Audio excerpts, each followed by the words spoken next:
Swami Prasad Maurya UP के बड़े नेताओं में गिनती होती है।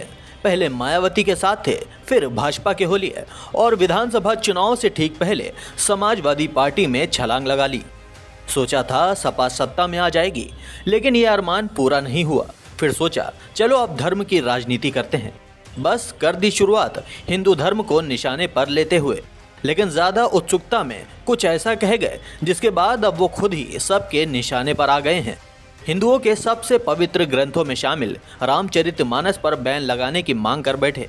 उसके बाद से इनकी मान लो शामती आ गई हो। सोचा था कि बाकी विरोध करेंगे, लेकिन समाजवादी पार्टी तो पक्ष में ही खड़ी रहेगी। लेकिन उनका बयान ही कुछ ऐसा था कि समाजवादी पार्टी ने भी इससे खुद को अलग रखने में ही अपनी भलाई समझी।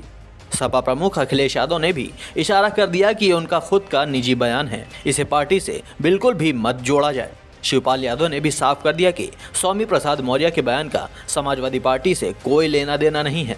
जिसके बाद अब स्वामी प्रसाद जी पड़ गए हैं अकेले, और इस अकेलेपन में उनकी बढ़ती जा रही हैं मुश्किलें। पहले तो हिंदू संगठन के एक नेता ने ऐलान कर दिया कि जो कोई भी स्वामी प्रसाद मौर्य की जीभ काट कर लाएगा उसे 51,000 रुपये का नगद इनाम दिया जाएगा। इसके अलावा लखनऊ के प्राचीन लेटे हुए हनुमान मंदिर में एक पोस्टर लगाया गया है, जिसमें स्वामी प्रसाद मौर्य को अधर्मी बताते हुए उनके मंदिर में प्रवेश पर रोक लगाने की बात कही गई है।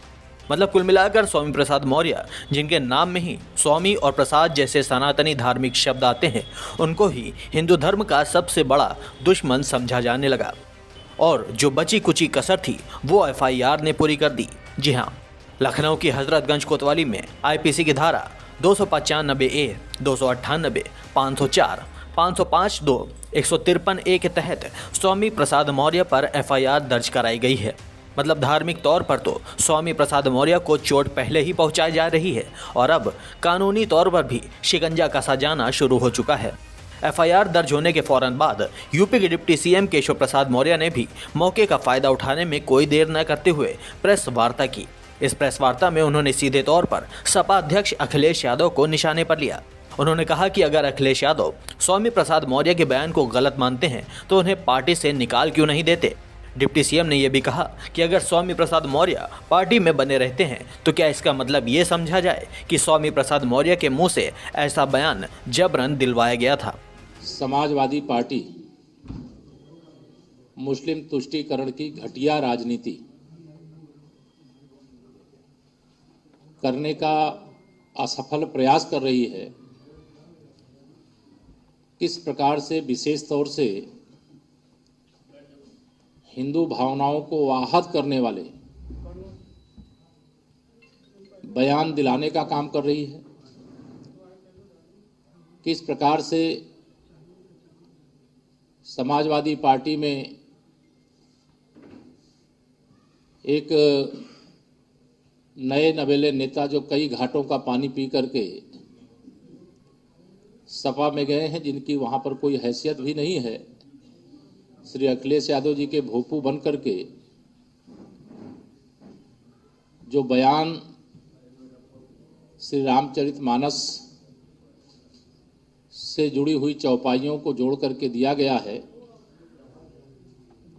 और फिर समाजवादी पार्टी के ही कुछ नेताओं के द्वारा उसका विरोध करवाना और स्वयं श्री अखिलेश यादव जी का इस मुद्दे पर चुप रहना, यह सवाल खड़ा करता है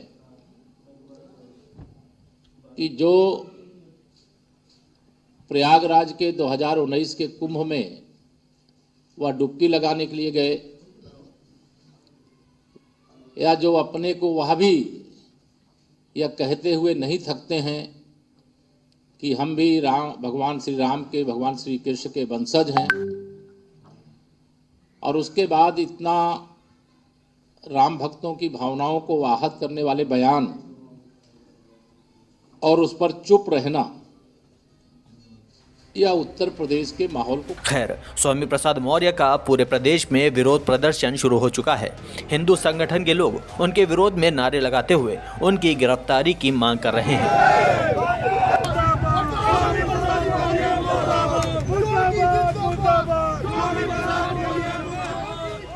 पुलिस की बात करें तो उसके पास भी स्वामी प्रसाद मौर्य को गिरफ्तार करने के लिए कई वजह इकट्ठा हो गई हैं। अब देखना ये होगा कि स्वामी प्रसाद मौर्य की गिरफ्तारी होती भी है या नहीं। ब्यूरो रिपोर्ट, दी भारत टीवी।